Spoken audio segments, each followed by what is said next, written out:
السلام عليكم ورحمة الله وبركاته. عملت لكم سلسلة فيديوهات في القناة عن الزبدة. فيديو النهاردة إن شاء الله هو آخر فيديو في السلسلة دي، وحبيت أختم معاكم حلقات موسم الزبدة عن حاجة ناس كتير أصلا بتشتري الزبدة وبتسيحها علشان خاطرها. لما بنسيح الزبدة الفلاحي عشان نحولها لسمنة بلدي بيفضل عندنا طبقة كده مترسبة في قعر الحلة. الطبقة دي اسمها المرتة. تعالوا نعرف مع بعض إيه هي المرتة واستخداماتها وهل هي مفيدة ولا مضرة، وأسئلة كتيرة جدا هنجاوب عليها في الفيديو ده. تابعوا الفيديو للآخر. بس قبل ما ابدا ما تنسوش تضغطوا على علامه اللايك الموجوده اسفل الفيديو. عايزه الفيديو ده ان شاء الله يوصل على الاقل ل 100 لايك. ولو عندكم اي سؤال او استفسار اكتبوا لي في الكومنتات تحت. وكمان هسيب لكم في صندوق الوصف اسفل الفيديو مجموعه من الفيديوهات المهمه جدا عن الزبده. زي ما قلنا ان المرطه هي الطبقه اللي بتترسب في قعر الحله لما بنيجي نسيح الزبده الفلاحي عشان نحولها من زبده لسمنه. 40% من المرطه دي عباره عن جوامد لا دهنيه او صوره زيوت فات. الجوامد اللادهنية دي عبارة عن بروتين الحليب أو الكازيين واللاكتوز وفيتامينات زي فيتامين A و K و E و D، وكمان فيتامين C. وكمان عبارة عن مجموعة من الأملاح المعدنية زي الكالسيوم والفوسفور والمغنيسيوم وغيرها من الأملاح المعدنية. 5 كيلو من الزبدة الفلاحي هيطلعوا لي تقريبا 4 معالق كبيرة من المرتة. كمية المرتة الناتجة دي بتتوقف على حاجات كتير، زي مثلا زي ما قلنا كمية الجوامد اللادهنية الموجودة في الزبدة، وكمان على كمية الملح المضافة أثناء تسييح الزبدة. من 20 إلى 30% دي نسبة الملح الموجودة في المرتة. كمية المرت الناتجة كمان بتختلف على حسب كفاءة تسييح الزبدة وتحويلها لسمنة، وكفاءة الغليان وفصل المرت عن السمنة وعوامل تانية كتيرة. قبل ما نتكلم عن فوائد أو أضرار المرتة تعالوا نعرف أصلا بتستخدم في إيه. يمكن أشهر وأسهل استخدام للمرتة هي إنها بتتاكل زي ما هي كده وهي لسه سخنة مع رغيفين عيش بلدي، أو بتدخل في صناعة المش ده اللي بيتحط فيه الجبنة القريش وبيتعمل منها بعد كده الجبنة القديمة أو الجبنة الحادقة.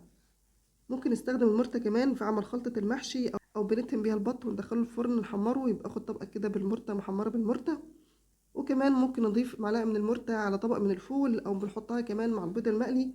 والأفضل بقى من كل ده إن احنا ممكن بنستخدم كمان المرتة على الزبادي، أو إن احنا بنضيف معلقة من المرتة على الزبادي علشان خاطر الزبادي هيقلل من كمية الملوحة أو الأملاح الموجودة في المرتة، وكمان الزبادي هيدي قيمة غذائية للمرتة.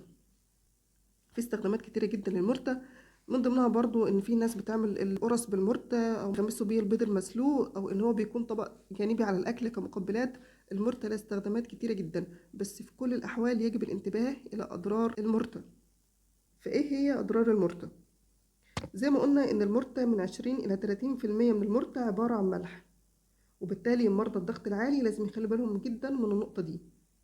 كمان المرتة فيها نسبة عالية من الكوليسترول، وده خطر جدا على مرضى القلب والناس اللي أصلا عندها مشاكل في الكوليسترول وعندها نسبة الكوليسترول عالي.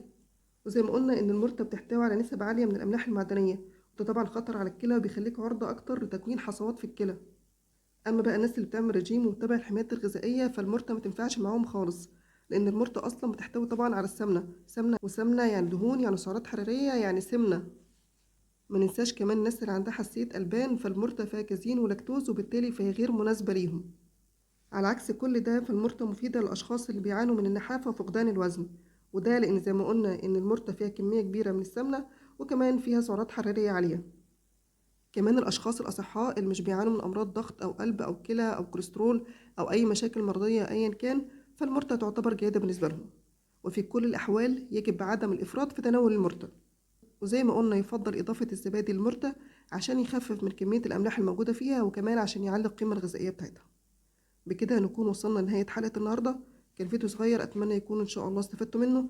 لو استفدتوا من الفيديو زي ما قلت لكم ما تنسوش اللايك، ولو حسيتوا ممكن يفيد غيركم شير للفيديو. والسلام عليكم ورحمة الله وبركاته.